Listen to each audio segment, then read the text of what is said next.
第一款呢個奇異果咧，你哋就食得多啦，但係個肉係紅色嘅，你有未食過咧？我哋一齊試下啦！噔噔噔，嗱，切開之後咧，原來佢係會咁樣噶，啲肉咧係紅色嘅。咁味道又係如何咧？等我而家試下先。同普通嘅奇異果咧，其實味都係好似嘅，一樣係咁清甜。食大啖啲先，食真啲，冇話特別酸嘅。我係喺百佳買，咁寫住紅肉咁特別，我梗係試下啦。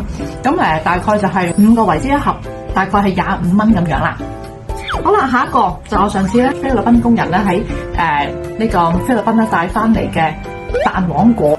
咁今次咧認真食一個先。呢個蛋黃果咧有個頂咧，你切開佢，呢啲皮咧你可以咧剝番薯咁樣搣咗佢，真係好腍。咁樣佢擺多1-2日咧，其實可以好熟透噶啦。熟咗之後咧，其實都係有一陣即係好似啲菩提子擺耐咗咁樣嘅味，所以都唔係擺得太耐。呢個雞蛋黃果咧，其實我之前喺香港旺角街市其實都見過，不過就唔夠膽試，因為未食過。咁今次咧佢買咗俾我咧，我就終於試一試啦。好，可以真係咁樣搣。有啲好似食番薯，但係比番薯甜，同埋係有水果果香嘅。中間有一個咧比較大粒嘅核，食落都有啲滯。因為咧，仲有呢個咧都係菲律賓帶翻嚟嘅印度芒果，究竟甜唔甜同埋咧有幾好味咧？又可以俾大家睇下。咁我仲要係搣開啲皮。呢個印度芒果咧個核相當之大。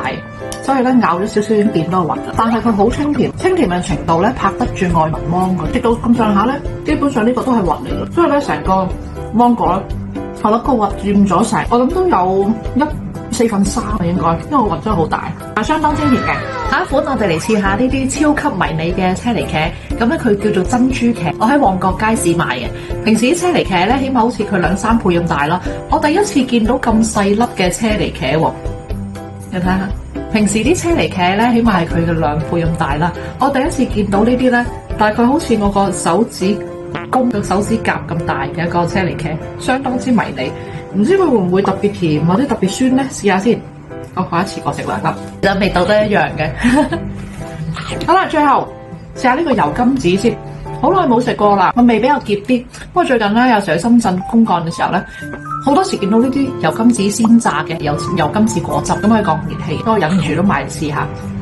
超甜下咧，其實講佢又硬又澀，喂，照樣係又硬又澀，好澀好酸，真係唔中意食。對唔住，酸到我唔想咬，真係好酸。不過佢係對喉嚨有益嘅，咁所以咧，如果你有啲喉嚨痛嘅話咧，你就食多啲啦嚇。我今日冇咩事，我就唔食晒成個，因為真係太酸。好啦，今集傾到呢一度先，記得 like 我哋嘅短片啦，同埋 subscribe 我哋 channel。Thank you，拜拜。